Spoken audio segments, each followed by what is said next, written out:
Bismillahirrahmanirrahim. Assalamualaikum warahmatullahi wabarakatuh. Waalaikumsalam.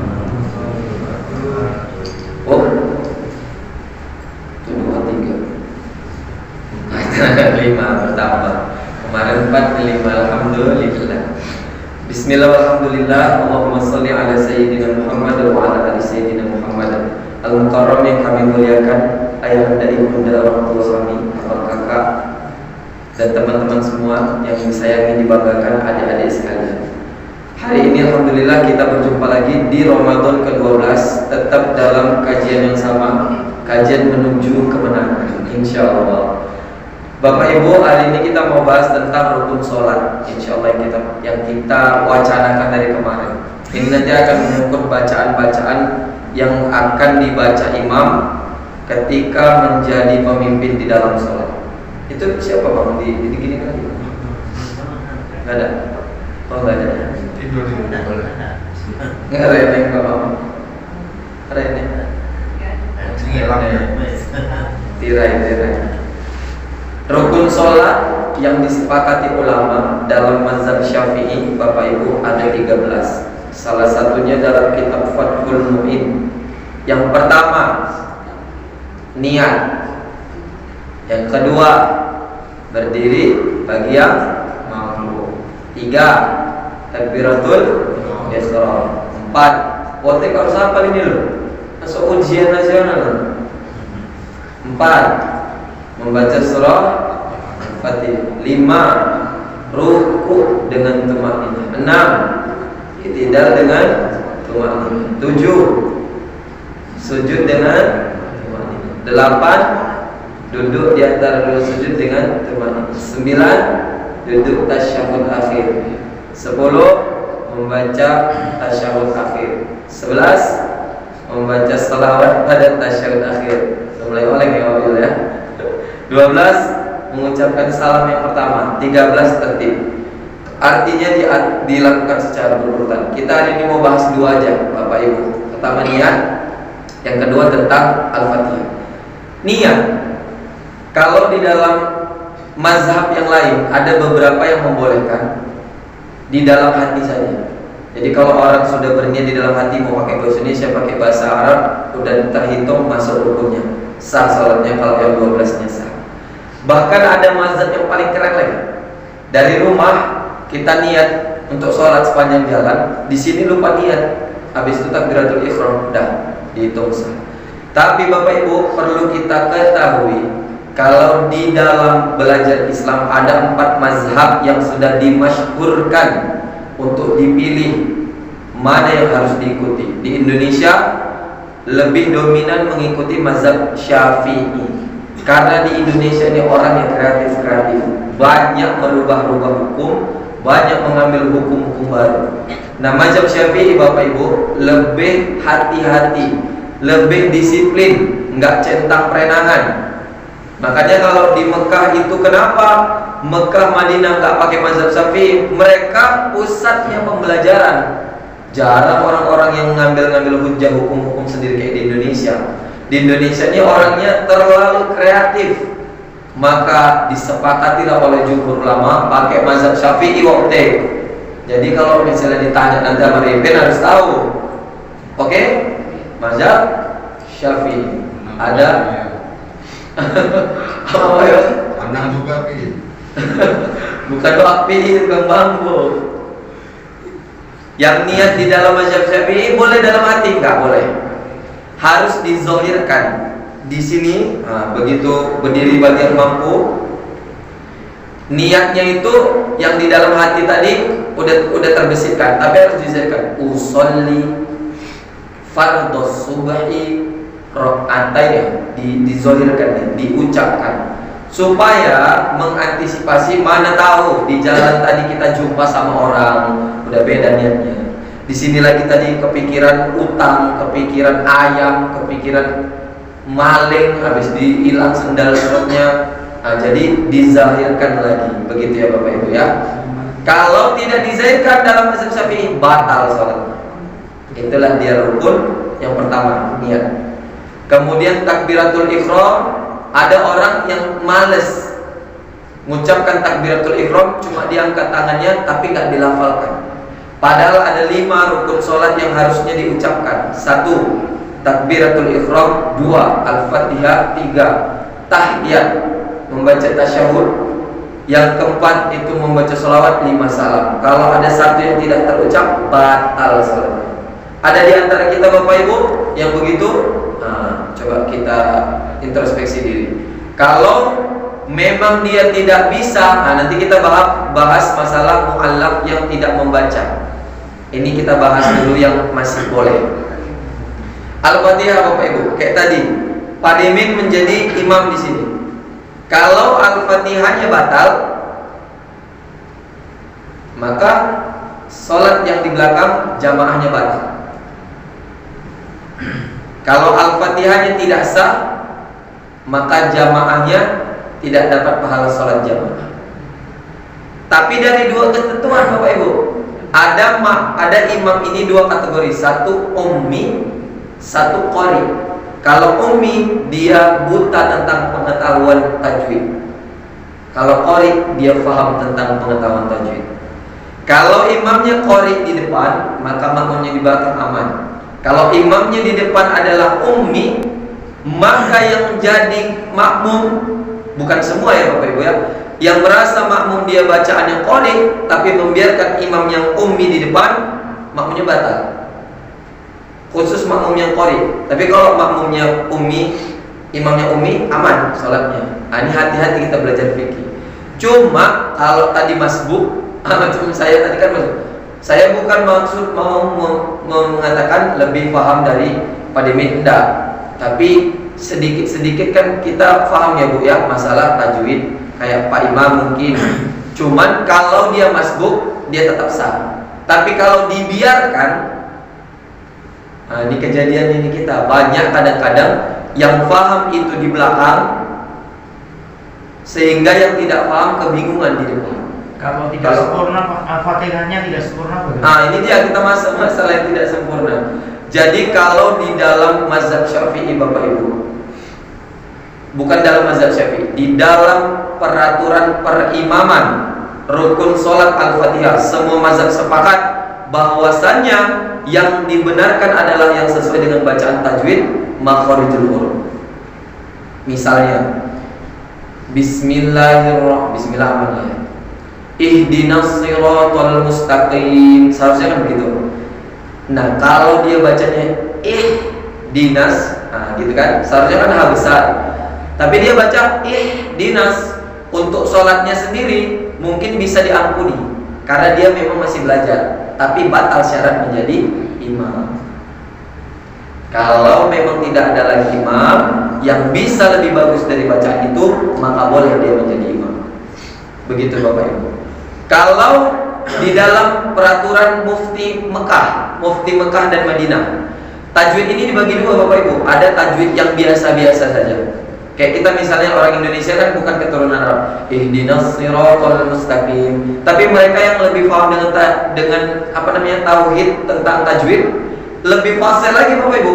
Ihdinas siratal mustaqim. Saya pernah tes ngelamar guru tahfizul Quran di Al-Azhar Asy-Syarif Sumatera Utara waktu itu. Kena tes sama syekhnya. Beliau bilang ini, kalau antum ikut lomba mungkin ini aman. Tapi karena antum mengelamar di sini, ini pimpinannya orang Arab, langsung dibina sama Mesir, Al-Azhar Kairo, maka pengucapannya harus seperti ini. Sabbihisma rabbikal a'la, harus begitu Bapak. Jadi saya batal di situ karena banyak yang lebih patah. Jago.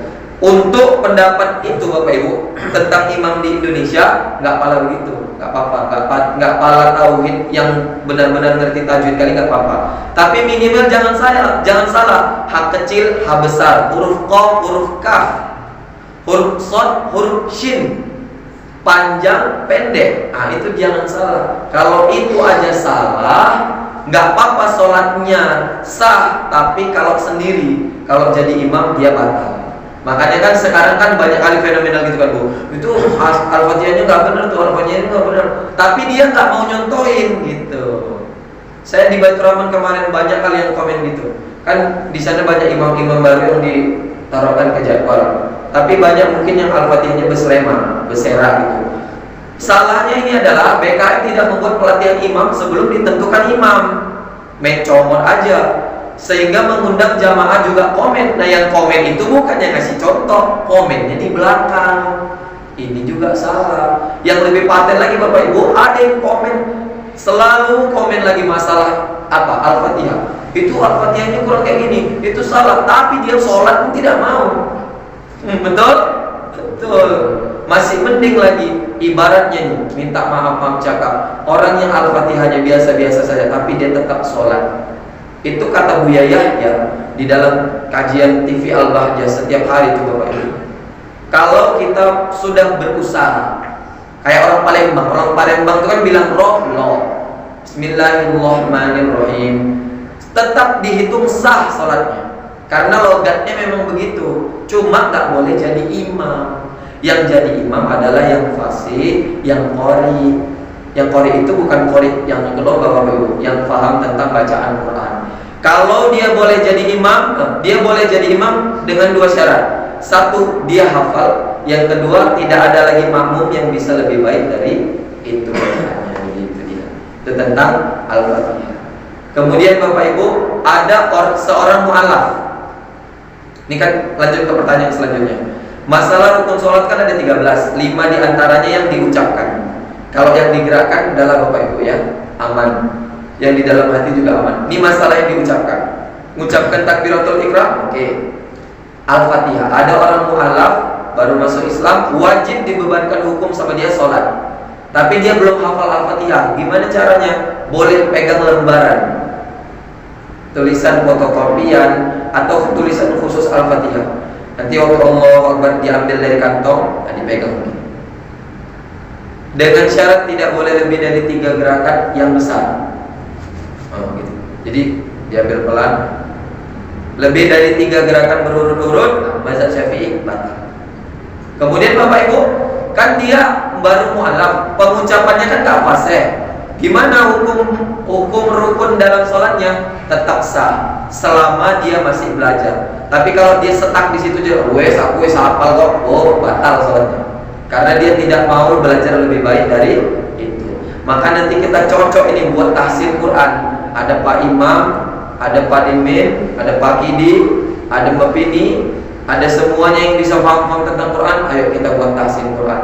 Bapak Ibu, ini rukun sholat Al-Fatihah bukan khusus untuk imam saja, untuk semua yang melaksanakan sholat. Tapi lebih dibebankan kepada yang imam, karena imam menanggung jalannya, sahnya sholat berjamaah. Itu dia. Kemudian apa lagi nih Pak Kidi yang kita bahas? Itu Pak yang sering iya sering dibaca iya ya. Iya. Ini saya masalah juga Pak. Masalah benar itu. Masalah kan? Masalah benar-benar. Jadi cocoknya cuma itu tadi kita balik ke yang pertama. Kalau dia logat, memang nggak bisa juga disalahkan. Apalagi logat orang Arab. Apa kemarin tuh? Iya karena ngalamin. Nah dulu saya pernah dengar tua almarhum ngalamin gitu kan. Karena dari ngapa? Kalau dia selama belajar, dia nih selama belajar nih masih punya niat belajar dan bacaannya kayak gitu sah.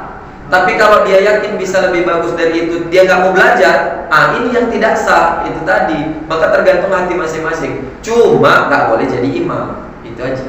Yang jadi imam harus yang lebih paham. Boleh dia jadi imam kalau dia tidak ada lagi makmum yang lebih fasih dari itu. Makanya Bapak Ibu, ini harus benar-benar kita disiplinkan. Musola kita ini nggak apa-apa kecil, masjid kita itu nggak apa-apa banyak, tapi semua imam-imamnya quality control, lulus uji koneksi. Jadi ketika ada orang lain datang, kita nggak kena.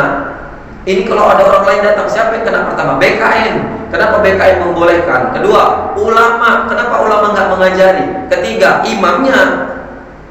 Kenapa berani maju? Sebenarnya bukan berani maju, karena nggak ada yang maju, makanya maju. Nah inilah juga kesalahan. Bukan musola kita aja Bapak Ibu, di tempat lain pun begitu. Melipir. Karena segan juga Pak Kidi, yang dianggap paham ini kadang-kadang segan juga. Kalau nggak dibuat jadwal, nanti dikira sok paten, kepinteran. Ya saya pun kemarin pada ketik gitu Pak Imam, sering kami belakang-belakang. Karena takut merasa dianggap paling fakih. Sebenarnya bukan. Maksudnya itu masih contoh. Ini tuh kayak gini bacaannya, itu kayak gini bacaannya gitu. Aman ya bagi dia. Jadi selama masih ada yang qori maju. Kalau yang ummi maju, yang qori di belakang, tahu dia bacaannya lebih bagus atau lebih buruk, ini bahaya. Kalau masbuk udah beda. Ya Bapak Ibu, yang saya coba memberikan sedikit contoh yang disanadkan langsung ini. Saya kemarin belajar Bapak Ibu dari Ma'had Abu Ubaidah, dapat sertifikat tahsin Quran surah Al-Fatihah. Mereka belajar 3 bulan. Kami kemarin training 1 minggu, 5 hari di MUI Deli Serdang tahun 2018. Jadi begini Bapak Ibu, kalau di dalam mazhab Syafi'i kan pakai bismillah, bismillahnya zahir. Jadi kita baca dari bismillah. Bismillah, kebanyakan imam kan ya? Bismillahirrahmanirrahim. Bis itu sifat huruf sinnya itu apa namanya? Rokhawah. Apa namanya? Mengalir, ditahan, didesiskan. Jadi kalau ada imam yang membaca gini, Bismillahirrahmanirrahim, itulah yang tadi saya bilang. Secara tajwid dia benar, tapi secara pemahaman tauhidnya dia kurang. Nggak apa-apa, masih aman. Cuma diperbaiki. Bismillahirrahmanirrahim. Ada gini dong. Hirroh, yang benar tuh hirroh, tapi masih bisa dimahami. Rohma, hak kecil. Rohma. Kalau dia baca rohma baru salah. Karena hak kecil sama hak besar itu beda makna. Rahmanirroh, nirroh sama arroh beda Bapak Ibu. Nirroh, huruf roh yang didahului membaca Rahman, ada juga. Itu salah kan? Bukan hirrahman, tapi hirrahma. Dia terpisah antara huruf nun sama huruf ma. Hirrahma nirrahim. Bukan nirrahim, salah juga. Nirrahim. Makanya Bapak Ibu, kita nggak terpatok usia, tua muda, buka Quran. Saya kemarin safari di Majelis Taklim Al-Fatih Bapak Ibu, punya Ustadz Peri, yang dibahas tentang Quran aja begini. Ceramah di masjid bahas tentang Quran, ceramah di Majelis Taklim bahas tentang Quran. Quran ini banyak kali kita ngakunya paham, ngakunya umat muslim, tapi nggak mau buka Quran, yang dibuka handphone aja. Betul? Lanjut. Ar-Rahmanir-Rahim. Malikiyah. Maliki, bukan maliki. Wotik, ini tugas wotik juga loh, jangan tugas kami aja sebagai imam. Wotik harus ikut juga, nanti kalau nggak ada wotik jadi imam sini. Bapak terus. Nggak apa-apa kalau orang nengok. Nggak ada yang lain. Loh, Wak Dono kemarin pernah kejadian jadi imam loh. Sah, orang nggak ada. Pas jadi imam kan nggak ada yang di belakang, jadi maju sah aja. Apa yang bisa itu dibaca. Masalah sah atau tidak urusan Allah Bapak Ibu, ya kan, kita tinggal memperbaikinya ini. Jadi nggak usah lebay-lebay kali masalah sah nggak, janganlah. Itu kadang-kadang banyak itu kayak gitu, sah itu sedikit aja tuh, itu batal sholat. Nggak gitu kali. Allah tuh maha pengampun. Baik, cuman kita belajar. Jangan udah hari ini salah, besok salah lagi, macam nggak mau. Kita belajar tentang bisnis bisa, politik bisa, masa Al-Fatihah nggak mau. 7 ayat. Maliki yaumiddin. Iyyaka, bukan iyyaka. Ayat itu dialirkan, bukan ditekan. Iyyaka, bukan begitu. Iyyaka na'budu, bukan na'budu. Kalau mati dia jadinya huruf hamzah. Na'budu. Yang benar na'budu. Wa iyyaka nasta'in. Bukan nasta'in, enggak usah. Biasa aja. Nasta'in. Kemudian ihdinasi, bukan ihdinasy. Ada beberapa imam yang membaca ihdinasy huruf shin. Ihdinas siratal huruf ta. Tol mustaqim, salah, mustaqim. Sirat pakai qaf. Siratal ladzina an'amta alaihim. Ghairil, salah juga. Ghairil. ghairil makdu salah, maudu. Makdu juga salah. Makdu juga salah, maudu. Maudu. Kalau separah-parahnya boleh ucapkan maudu. Itu separah-parahnya. Tapi kalau makdu atau magdu salah. Yang boleh diampuni, dimaafkan maudu. Maudu. Yang benar maudu. Maudu. Itu huruf dha-nya. Bi alaihim waladhdallin. Begitulah kira-kira ya Pak ya. Bapak Ibu semuanya, nanti boleh kita tes satu-satu biar kita video kita share ke seluruh Indonesia. Siap Otek? Yang manggut-manggut aja Otek. Terima kasih untuk semuanya. Kita akhiri majelis hari ini dengan lafaz adalah alhamdulillahirobbilalamin. Semoga berkah. Kita tutup dengan doa kafaratul majelis. Subhanallahumma wa bihamdika asyhadu an la ilaha illa anta astaghfiruka wa atubu ilaik. Lebih kurang saya mohon maaf kalau ada salah. Assalamualaikum warahmatullahi wabarakatuh.